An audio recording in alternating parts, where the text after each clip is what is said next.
Is there anything more satisfying than tangential, or sort of, what do they call it? Tessellating. Yeah, that's right, tessellating national parks when they're sort of just all fitting together beautifully.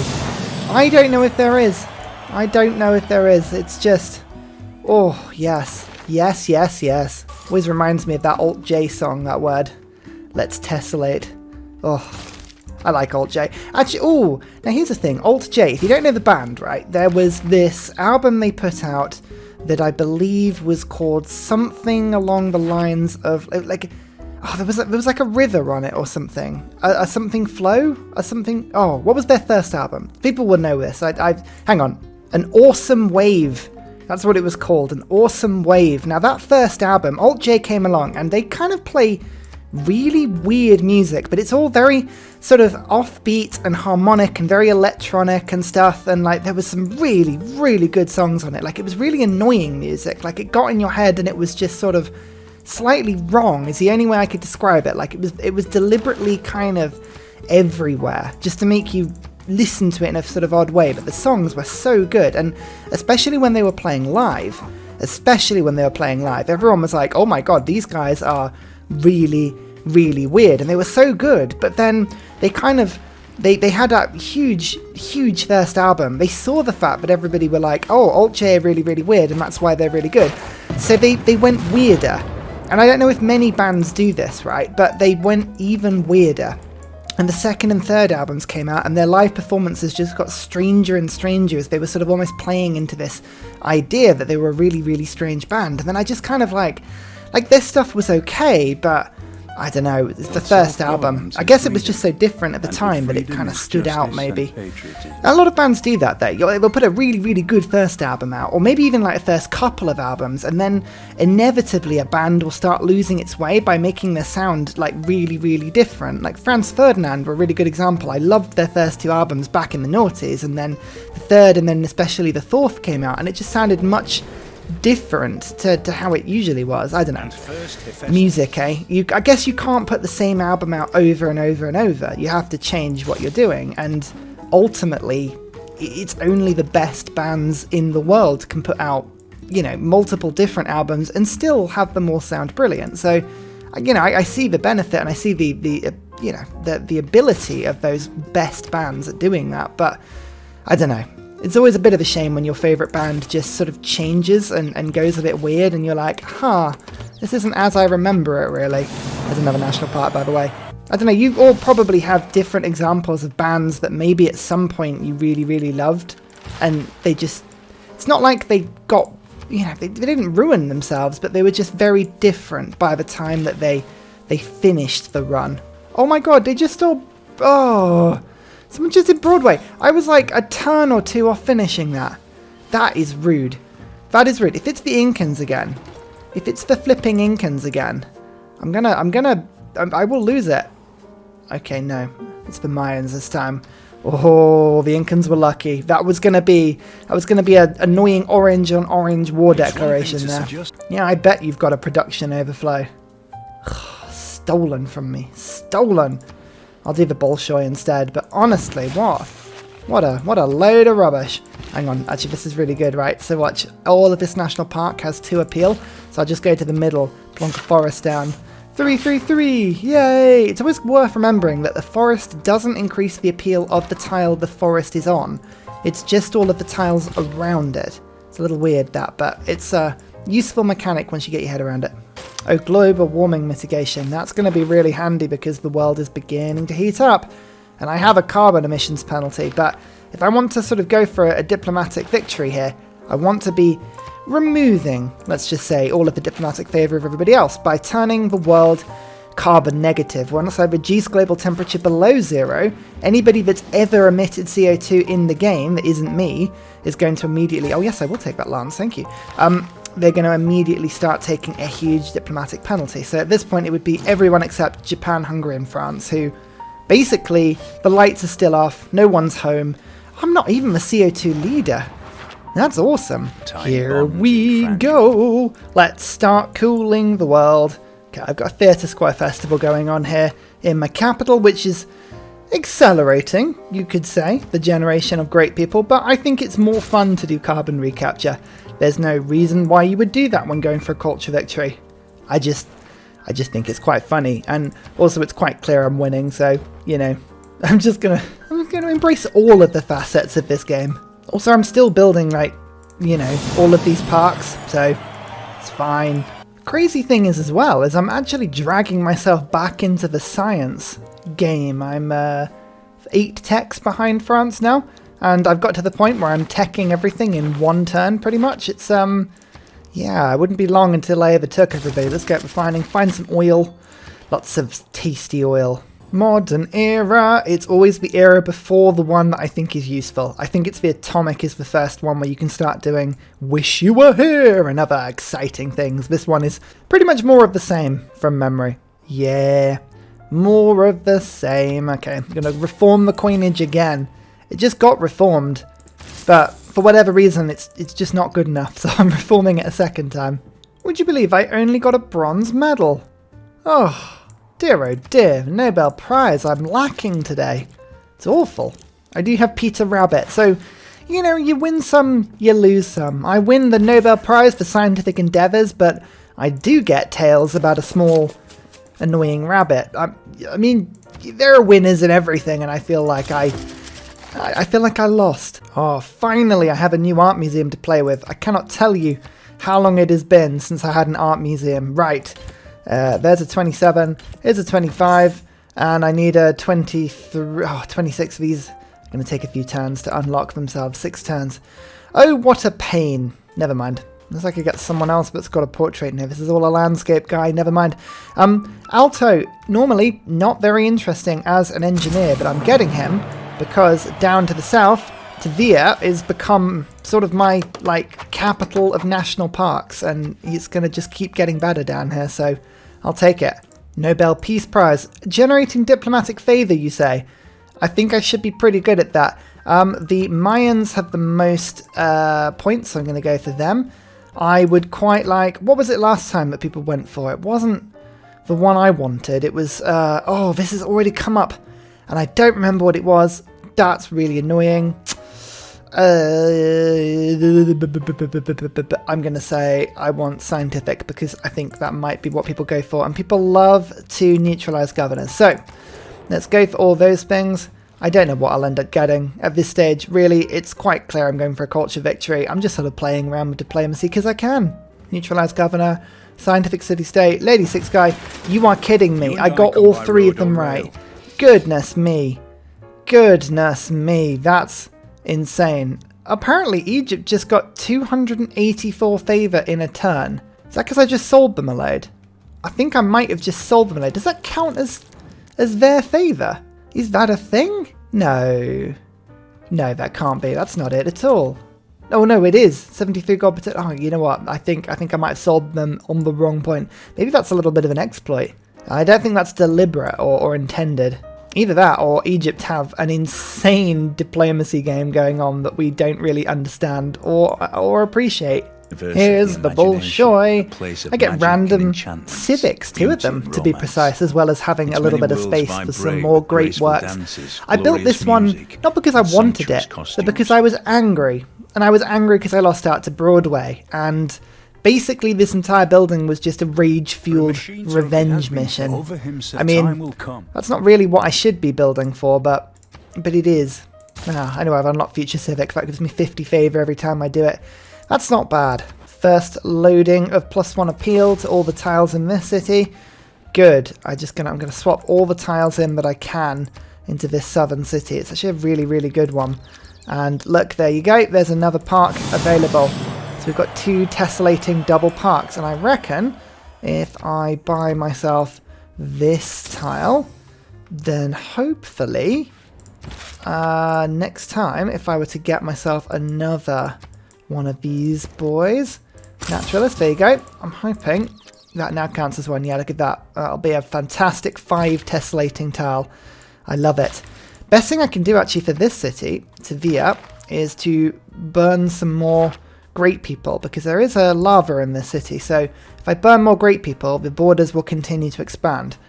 So We're going to get rid of all of the artwork, the music, sorry, and I'm going to move my great people down there to burn in that place instead. Cristo Redentor. I don't have a huge amount of religious tourism, but sometimes when you can build a giant statue of Jesus, you have to. It's one of those callings in life, and I think this is probably one of those moments where it was more just the giant Jesus that really brought it to me rather than the, you know, double tourism. Just got two great people, artist and musician, in one turn. Lovely. And Tavia is continuing to get, look at that. Yep, another tile. Another tile gained. Wonderful stuff. Because of that, another national park. Look at it. 1, 2, 3, 4, 5 tessellating parks. No, 6, 7. Oh, yes. It's even better than I first thought. That's wonderful. Can I just say, isn't it really annoying that you can't flip a national park? Like, wouldn't it be great if you could have a sideways one? Is there a mod for that? Has to be a mod for that. Also, I'd quite like it if you could just plan huge parks and just have them to be really difficult to make, but it was still a possibility. I would really enjoy that. Oh my word, look at the appeal. 10. That's a 10 appeal tile. So this national park here is worth 8, 16, 24, 34, and I believe it doubles or triples it. So 34, hang on. No, it's just equal to the appeal of all the tiles. So it's 34 tourism, that park, but still. Holy moly. I want this tile. If I can get this mountain tile, we can do something cool. No more. Okay, no, it took the tile there. That's a little annoying, but it's okay.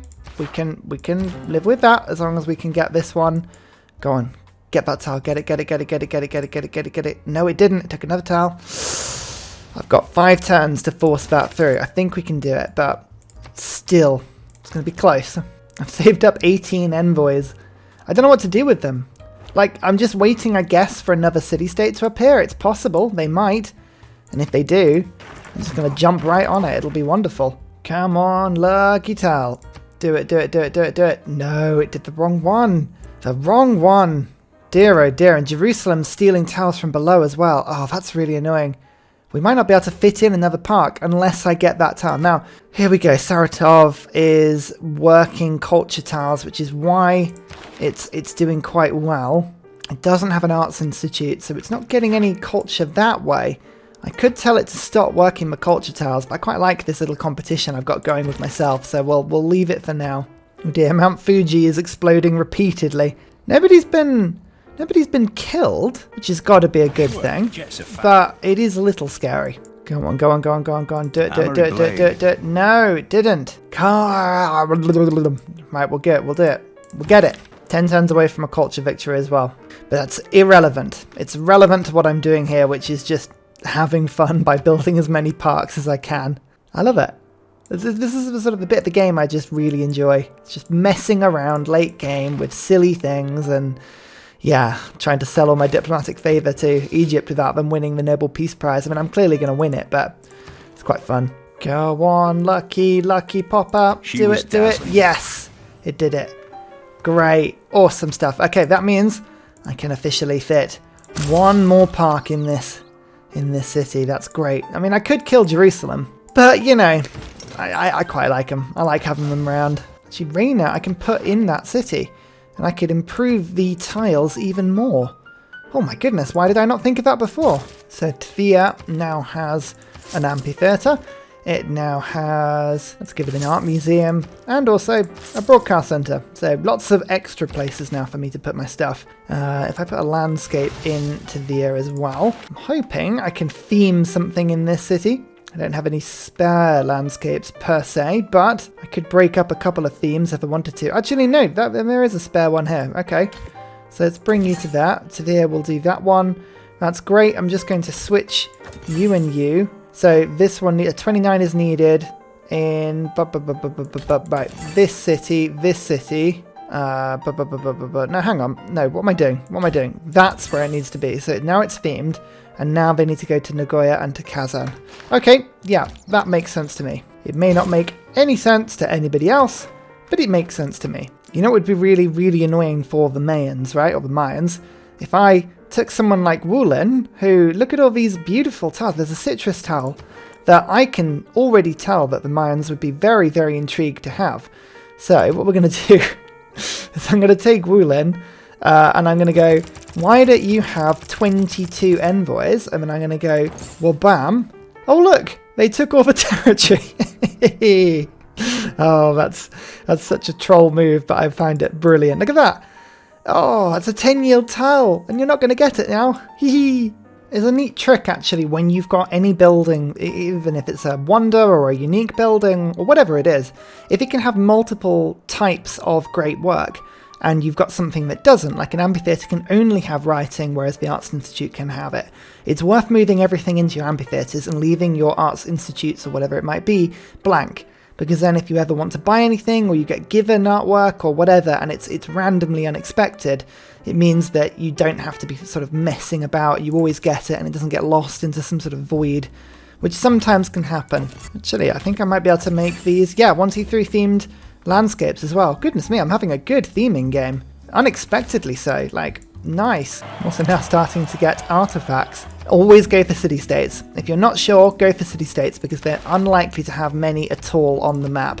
Barbarians can be good, but sometimes you can just get full of barbarian artifacts, so city-states are always worth it. This is one of the few times I've ever seen a city-state have a crazy navy. Look at this. It's got ironclads, it's got battleships, it's awesome. Why is there a hurricane in the middle of this frozen area? It is too cold down here for hurricanes, okay? It is too cold. I would prefer it if you just didn't. I always enjoy this bit of the game. Pray in a dam to existence. Oh, holy dam. Put a neighborhood into existence as well. Oh, lovely stuff. Oh, this is so good. So many national parks.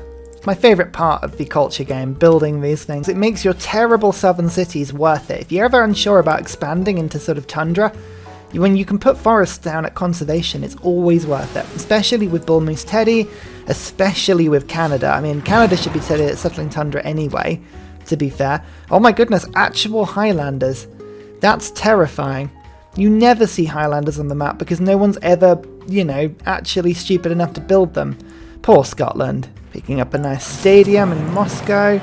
Nice. Got amazing amenities in the city. Plus 15 in my capital. I think that's probably enough, but you can never be too sure. Just means I can think about building the Estadio. Probably my favourite wonder in the game. It's so good. Oh my goodness, and actually somebody who can do sculpture. I've been waiting for this for a long time.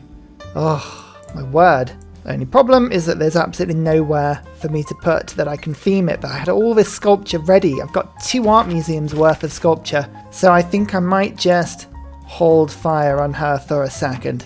That's a funny old... This was a fresco left behind by a naval battle between Japan and myself. It's like, okay, what was that doing in the middle of a naval battle? No one's entirely sure, but are we going to question it?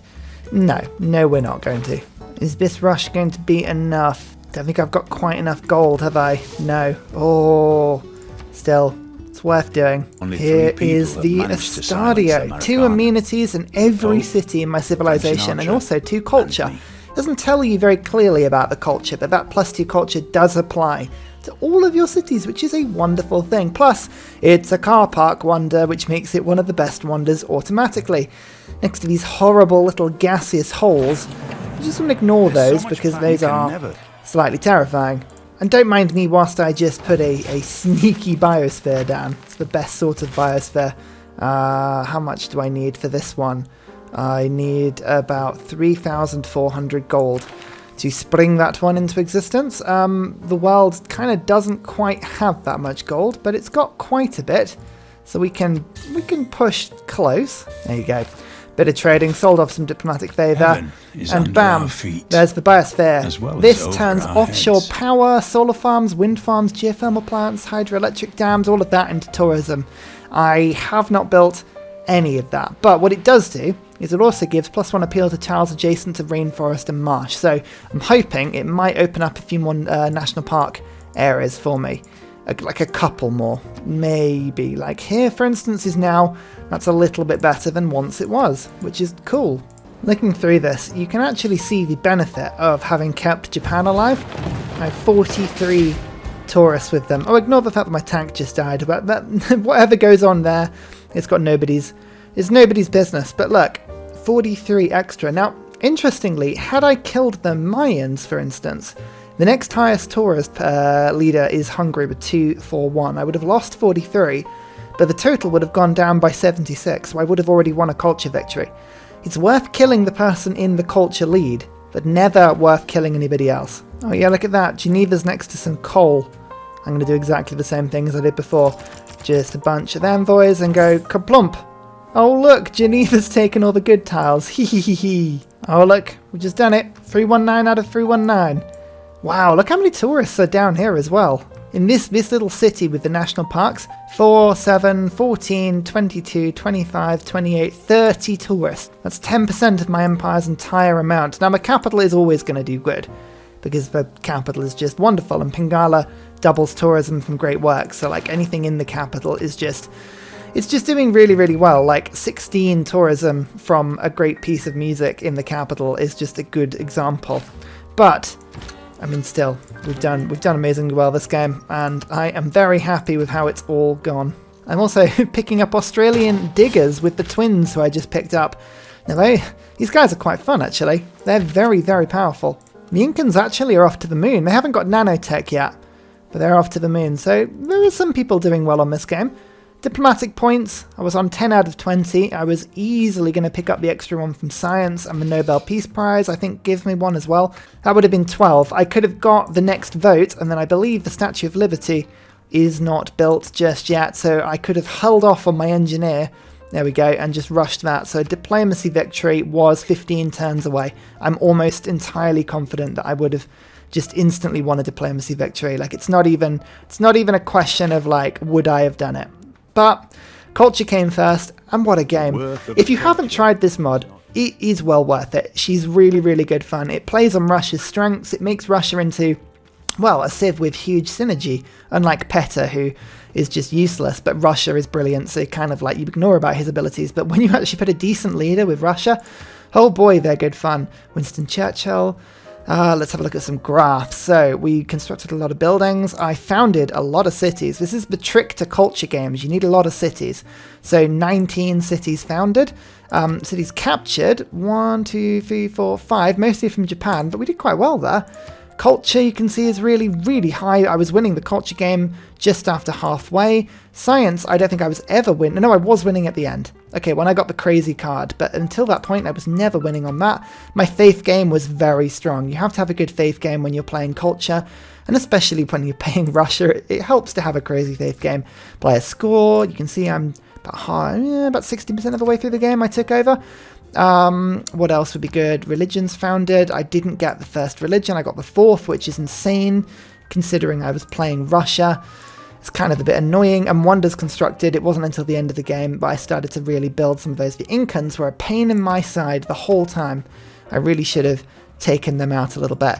Should we have a look at the map and how it evolves? Let's do it. Actually, I was on a busy continent. 1, 2, 3, 4, 5 of us compared to 3 on the other one. And there's quite a bit of space in the sea around this open continent here. In fact, actually, if you're France, you lucked out because you had all this space to the right on the islands and then all the left islands as well, whereas we just had these islands in the middle to our left. Actually, I say that we had some small islands to the right we could have gone to, but I didn't really bother. Japan was settling, not always towards me, but they did settle towards me a little bit. Sweden was pushing towards me. Egypt was going north, actually, so that did quite well. The loss of Valletta as well, I think, was probably one of the biggest tragedies of the game. I never really built an army to go and liberate it, but had I done that, I would have been a fantastic ally to come and pick back up, so maybe. Look at that, Japan is now really starting to settle into my space. I put down Moscow, but I believe they stick down a city to the south before they declare war on me. This is about the time they declared war on me. It was a little bit messy by this point. I think Egypt at some point. Oh, look, there we go. Yeah, I found another city there. Egypt is still settling north, but they do settle south. There's Japan City. There's Valletta gone, so quite early on in the game. On this other continent, everybody's kind of, you know, leaving each other to their own devices. I respect that. That's really cool. Machu Picchu, Jebel Barkel. There's another Japanese city. Now, it's about in the next 10, 15, there we go. There it goes. And I did the old trick of taking both cities at the same time for loyalty pressure. There's the city there. I never expand really much further into Japan. I kind of settle on that. But look how much different this continent looks. Without those 3 cities, I would have been wedged into the south. But taking these 3, that gives me the space I need to kind of spread my wings, really. So France is capturing the odd city here as well. I think Incans might have just taken a city there. No, that is Inca. Was it loyalty? They might have just lost some loyalty. I don't know. Who knows here? So Umar, Sweden city. I did pick up this central city, and it's not far from here that we go into a golden age. I pick up monumentality, and we start to use a Magnus Faith rushing boost to get all this stuff out. There's the city gone. I take that from Sweden in a war. Now that almost was a bit of a mistake. There's my little settle there to steal the land. I take one more there. I think there's another city that gets settled. There it is. Now all this does is just sort of draw the borders up between me, Japan, Egypt and Sweden to stop them pressing down. I settle over to the sea, and from this point I'm like, right, okay, I feel secure. Sweden take the city back. I very rarely lose, cities to the AI, but I did that time, and it was a little bit annoying. There's that city, and I think I take this one. Look, I've settled the islands in the center of the map. You can really see how much land I've taken, and this is why I was doing so well on this Deity game. It never felt under pressure because we had taken more than half the land of this continent, even though there were 5 of us on it. I took it all from Japan, I pushed Egypt back, I pushed Sweden back, and now I've taken all these islands. I kind of got to the point where I didn't really need anything else. As Japan finally got out onto the islands, I respect them for keeping going, and actually I quite liked that. As Japan got back into the game a little bit, they were generating domestic tourists, and by doing that, I could thieve more with my culture, so that was really, really good. Looking, I'm now beginning to really push wonders out. It's a little bit of a shame that it doesn't show you when national parks are being founded. It kind of, you can see a little bit of the districts that I'm putting down, just a little bit, but watch Tula down to the south here. This is the city that I start to have a little bit of fun with towards the end of the game. Watch as I start to put national parks down and start to use some great people to expand the borders. It's all very good fun. Oh no, it was Tavir. Sorry, hang on. We go back a few. Let's go back a few turns because I want to be able to see that one come into play again. If we go back to like, what should we say, like 210? Yeah, look at this. So look, Tula's down here, and you can see, look, the borders every turn, the last sort of 10 turns are going to start shooting. So there's a little bit there, a little bit there, a little bit there, a little bit there. I'm really putting the pressure on to build all of those national parks. So I was quite glad I did that. And by the end of the game, as I said, 10% of my tourism in a city that had barely had anything in it apart from, the last 20 turns of the game. So that was really, really cool. Have a look at some other things. You can see greater cities. St. Petersburg by far is the greatest city of the game. But I also have Nagoya and Moscow. Nagoya, of course, I stole. So that just shows you a very big swing. An undiscovered city was second. I think that's got to be Incan because I haven't discovered as much of that land as I should have done. My empire, actually only 3 of my cities made the top 10. So I wasn't necessarily running away with the infrastructure of the game, although I was enjoying myself. I was pretty much covered on every single luxury I could get my hands on. And at the end of the game, yeah, my amenities plus 21 in St. Petersburg. I really was not struggling for amenities in the whole game. If I take a random island city, you can see it's still got plus 5. This one's got plus 5. The amenity game was very, very strong. By the end of the game, you should have, hopefully, ecstatic cities in every single one of your cities. If you can do that, you know you're doing all right. My diplomacy, as I said, I was going to win a victory there. I could have won a science victory if I wanted, but I didn't. I was just nowhere near going for it. And you can see now the tourism was shooting up by 3,100 per ton with the Mayans. They were doing well on culture, actually. They were doing pretty well. And if I wanted to stop them, it's because they had relics from the Void Singers. I could have started buying these. And a good way of doing that, actually, is if I'd gone to Quick Deals and purchased into... I should have been buying those. It's a bit annoying. If I go to relics, you can see that, look, France is barely valuing theirs at all. So I could just be like, yoink, yoink, yoink, yoink. There's another one. There's another one. Okay, the Mayans actually were valuing theirs pretty highly, but there's already just a bunch that I've taken there. So it's all good fun. That's the sort of thing you would have had to have done, and I could have easily pushed that a little bit further. I couldn't do that before because they were actually stopping me from buying those great works because I was winning a culture victory, so they weren't letting me do it. What fun though. Come get the save file from Discord, and I'll see you next time. Goodbye. And finally, a very special shout out goes to Scott Stratton, Major King Kong, Matthew Wilkinson, Salty Tech, Midnight Oil, Trevor Daskby, Paul Coffey, Senjik, Kroger Brand Trail Mix, Alex Noob, Cinnamon Beard and Portland for all of your support on Patreon, as well as everybody else who comments and likes. Thank you!